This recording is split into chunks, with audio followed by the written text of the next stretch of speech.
चलिए देखते हैं यूनिट 2 में आता है तरंग यानी वेव के बारे में पढ़ेंगे। और यूनिट 2 में फर्स्ट पॉइंट है तरंग गति यानी वेव मोशन। अब देखते हैं, यहाँ पे देखिएगा तरंग के बारे में इसमें पढ़ना है हमें। तो हम यहाँ पे देखते हैं तरंग होता क्या है। जैसे देखिए फर्स्ट देखेंगे तरंग यानी वेव होता क्या है, ध्यान दीजिएगा। वेव जो है किसी माध्यम के डिस्टर्बेंस है, यानी किसी माध्यम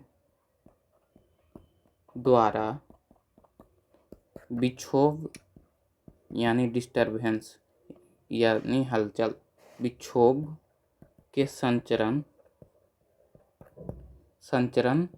को ही तरंग कहते हैं। तरंग क्या है? तो एक प्रकार के डिस्टर्बेंस है। लाइट क्या है? तो वो भी एक प्रकार के डिस्टर्बेंस ही है, यह ध्यान रखिएगा। अब यहाँ पे देखते हैं तरंग के गति के प्रकार। इस पॉइंट में हम पढ़ेंगे तरंग गति के बारे में। तो यहाँ पे देखेंगे सेकंड पॉइंट में तरंग गति के प्रकार, ध्यान रखिएगा। तरंग गति के प्रकार के बारे में देखेंगे। इसमें दो प्रकार का होता है गति तरंग के। एक तो होता है अनुप्रस्थ तरंग गति, इसको बोलते हैं ट्रांसवर्स वेव मोशन। और एक होता है अनुदैर्ध्य, हिंदी में बोलते हैं अनुदैर्ध्य और इंग्लिश में बोलते हैं लॉन्गिट्यूडिनल तरंग गति। इसको इंग्लिश में बोलते हैं लॉन्गिट्यूडिनल वेव मोशन। होता क्या है, ध्यान दीजिएगा। अनुप्रस्थ तरंग में यह जो है, देखिए अनुप्रस्थ तरंग जो है वह माध्यम के कण, अनुप्रस्थ तरंग में माध्यम के कण जो होता है वह अपनी माध्य स्थिति पर ऊपर नीचे, यहाँ ध्यान दीजिएगा, ऊपर नीचे लंबवत दोलन करता है। यानी कोई भी माध्यम के कण जो होगा अनुप्रस्थ गति में वह ऊपर नीचे माध्यम के कण जो है दोलन करता है, इस प्रकार से। लेकिन सेकेंड में लॉन्गिट्यूडिनल में देखिएगा यानी अनुदैर्ध्य तरंग में, इसमें जो है माध्यम के कण अपनी माध्य स्थिति पर आगे पीछे कंपन करता है, ऊपर नीचे नहीं करता है, कंपन करता है। यही फर्क है लॉन्गिट्यूडिनल और ट्रांसवर्स वेव में। और यहाँ पे देखिए, और ये जो वेव है लॉन्गिट्यूडिनल वेव, यह जो है संपीड़न और विरलन के रूप में भी कार्य करता है, यह भी ध्यान रखिएगा। इसका उदाहरण है लॉन्गिट्यूडिनल वेव का, जैसे देखिए ध्वनि तरंग जो है एक प्रकार के लॉन्गिट्यूडिनल वेव है, ध्यान रखिएगा। लॉन्गिट्यूडिनल वेव जो है यह सभी में, यानी सभी प्रकार के पदार्थ में, यानी सभी, जैसे कि ठोस, द्रव, गैस, तीनों में चलता है लॉन्गिट्यूडिनल वेव। अब इसको चलने के लिए माध्यम की आवश्यकता होती है, यह भी ध्यान रखिएगा। लेकिन यहीं पे ट्रांसवर्स वेव में देखिए, ये जो है ऊपर, इसको श्रृंग कहते हैं, और ये जो है इसको गर्त कहते हैं, और कोई भी दो श्रृंग या फिर कोई भी दो गर्त, ये भी गर्त हो गया और ये श्रृंग हो गया, तो दो गर्त या फिर दो श्रृंग के बीच के लंबाई को तरंग के वेव कहते हैं, एक तरंग वेव कहते हैं। और यहाँ पे देखिए आयाम किसको कहते हैं, यहाँ पे समझिएगा। आयाम देखिए, ये है माध्य बिंदु, ये लाइन हो गया, माध्य बिंदु से ऊपर या फिर माध्य बिंदु से नीचे, ये दोनों आयाम है। आयाम जितना ऊपर जाएगा उतना अधिक आयाम होगा, एम्पलीट्यूड, यह भी ध्यान रखिएगा।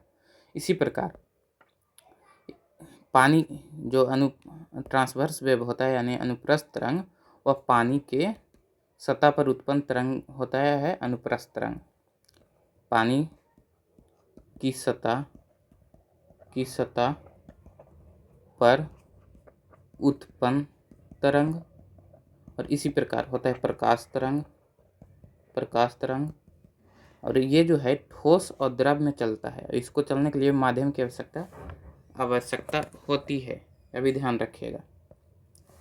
अब अगला आता है ध्वनि तरंग। ध्वनि तरंग के बारे में आपको कुछ फैक्ट बताना है। ध्वनि तरंग के बारे में जानिए। जैसे देखिए, ध्वनि तरंग जो है वह बिना किसी माध्यम के ध्वनि अपने उद्गम स्थान से दूसरे स्थान तक नहीं जा सकती है, अभी ध्यान रखिएगा। यानी ध्वनि तरंग को ट्रैवल करने के लिए माध्यम की आवश्यकता होती है, यह ध्यान रखिएगा। इसे माध्यम की आवश्यकता होती है। यह जो है आकाश में, यानी जहाँ पे आकाश में नहीं ट्रैवल करता है ध्वनि तरंग। और सेकंड पॉइंट इसमें याद रखिएगा कि ध्वनि तरंग का वेग, इसका वेग जो है वह माध्यम पर डिपेंड करता है। जैसे वायु में इसका वेग जो है 330 मीटर पर सेकेंड है। इसी प्रकार पानी में इसका वेग जो है ध्वनि तरंग के वह 1400 मीटर पर सेकेंड है। इसी प्रकार लोहा या फिर ठोस में जो है वह 5000 मीटर पर सेकेंड है, यह भी ध्यान रखिएगा। अब थर्ड पॉइंट याद रखिएगा फैक्ट के रूप में, ध्वनि तरंग के वेग जो होगा, ध्वनि तरंग के वेग जो होगा वह समानुपाती होता है ताप के। यानी जिस प्रकार कोई भी माध्यम का ताप बढ़ते जाता है, वहाँ पे ध्वनि तरंग के वेग भी बढ़ते जाता है, यह भी ध्यान रखिएगा। अब अगला चलते हैं। अगला पॉइंट इसमें आपको पढ़ना है तरंग संबंधी कुछ मौलिक परिभाषा। जैसे ध्यान दीजिए, सेकेंड पॉइंट है इसमें तरंग संबंधी कुछ मौलिक परिभाषा। इसमें आपको देखिए क्या पढ़ना है। इसमें तो तरंग दैर्घ्य, आवर्त काल, आवृत्ति, आयाम, ये सभी के बारे में आपको पढ़ना है। फर्स्ट जैसे देखते हैं, फर्स्ट तरंग दैर्घ्य, इसको बोलते हैं वेव लेंथ, इसको डिनोट करते हैं लैम्डा से, यह भी ध्यान दीजिएगा। तरंग दैर्घ्य एक कंपन में तरंग जितनी दूरी तय करता है उसी को तरंग दैर्घ्य कहते हैं। अब यहाँ पे समझिए एक कंपन क्या होगा। जैसे ये देखिए, एक कंपन यहाँ पूरा हुआ, जैसे यहाँ से स्टार्ट हुआ, तो ये जो मध्य बिंदु होगा, मध्य बिंदु से ये मध्य बिंदु तक की दूरी को एक तरंग दैर्घ्य बोलेंगे। या फिर यहाँ से ये भी याद रखिएगा कि श्रृंग से श्रृंग के बीच की दूरी तरंग दैर्घ्य है, या फिर गर्त से गर्त के बीच की दूरी एक तरंग दैर्घ्य है, यह भी ध्यान रखिएगा। अब देखिए, अब अगला आता है आवर्तकाल। सेकंड आता है आवर्तकाल। आवर्तकाल को बोलते हैं टाइम पीरियड को टी से निरूपित करते हैं। आवर्तकाल एक, यहाँ पे देखिएगा, एक कंपन पूरा करने में लगा समय को ही आवर्तकाल कहते हैं। आवर्तकाल जो होता है एक चक्कर, यानी एक कंपन पूरा करने में लगा समय को आवर्तकाल कहते हैं। अब थर्ड पॉइंट इसमें आता है, वह है आवृत्ति। इसको फ्रीक्वेंसी बोलते हैं, और इसको निरूपित करते हैं एफ से, भी से, एन से, या फिर म्यू से। ये जो है म्यू इसको बोलते हैं, यू नहीं पढ़िएगा, ये म्यू है, ध्यान दीजिए। एक सेकेंड में जितना कंपन करता है उसी को कहते हैं आवृत्ति। आवृत्ति जो होता है, आवृत्ति F = 1/T होता है। T क्या है, तो T यहाँ पे आवर्तकाल है, यह भी ध्यान रखिएगा, आवर्तकाल है।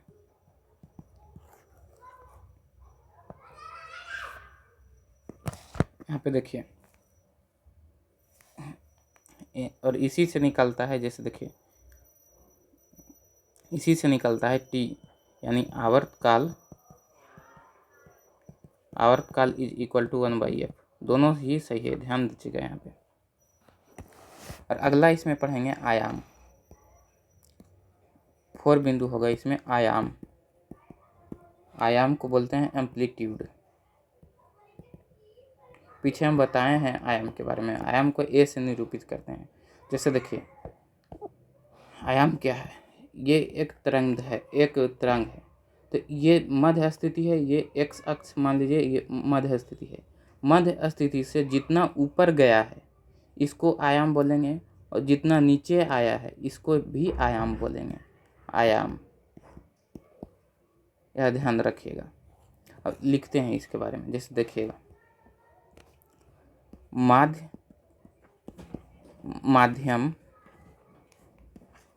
माध्यम अपनी साम्य अवस्था यानी मध्य स्थिति के दोनों ओर जितना अधिक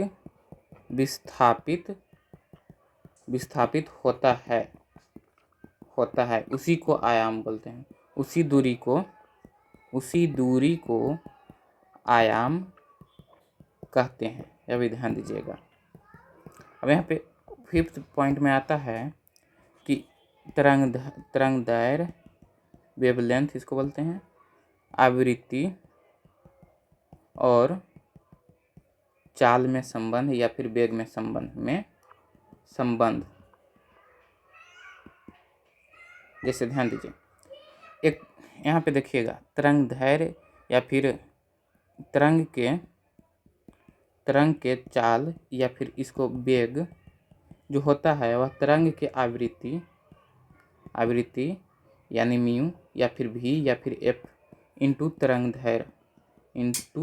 दैर्घ्य के इक्वल होता है। यह भी ध्यान दीजिएगा। तरंग दैर्घ्य लैम्डा, आवृत्ति एफ। और यहाँ पे एक और पॉइंट याद रखिएगा कि आवर्तकाल जो है, आवर्तकाल टी, पीछे हम बताए हैं ये 1/आवृत्ति के होता है। यह भी ध्यान दीजिएगा। देखिए, तरंग गति में आपको याद क्या रखना है, आपको वह देख लेना है। जैसे कि एक पॉइंट याद रखिएगा कि ध्वनि तरंग के वेग जो होता है, वेग वह समानुपाती होता है ताप के यानी टी के। सेकंड में याद रखिएगा आवर्तकाल यानी टी जो होता है वह होता है 1/आवृत्ति के यानी म्यू के या फिर एफ के, कुछ भी इसे सूचित करते हैं आवृत्ति। ठीक है। अगला याद रखिएगा कि तरंग के वेग या फिर चाल जो होता है वह होता है आवृत्ति गुने तरंग दैर्घ्य। इसको बोलते हैं भी या फिर एफ इंटू लेमडा। यहाँ पे एक और बिंदु याद रखिएगा, यह जो है इम्पोर्टेंट है, ध्वनि के प्रबलता इसको आई से डिनोट करते हैं। यह जो है समानुपाती होता है आवृत्ति के स्क्वायर के, आयाम के स्क्वायर के और घनत्व के स्क्वायर के। घनत्व किसका? तो माध्यम का घनत्व के समानुपाती होता है। घनत्व के स्क्वायर नहीं दीजिएगा। लेकिन स्रोता से दूरी के वर्ग के व्युत्क्रमानुपाती होता है। यह ध्यान रखिएगा। यहाँ तक जो है तरंग गति जो है समाप्त हुआ। यदि ये वीडियो आपको पसंद आया हो तो वीडियो को लाइक कीजिएगा और चैनल को सब्सक्राइब कीजिएगा। PDF पाने के लिए हम डिस्क्रिप्शन में लिंक दे देंगे, वहाँ से PDF डाउनलोड कर लीजिएगा जाके।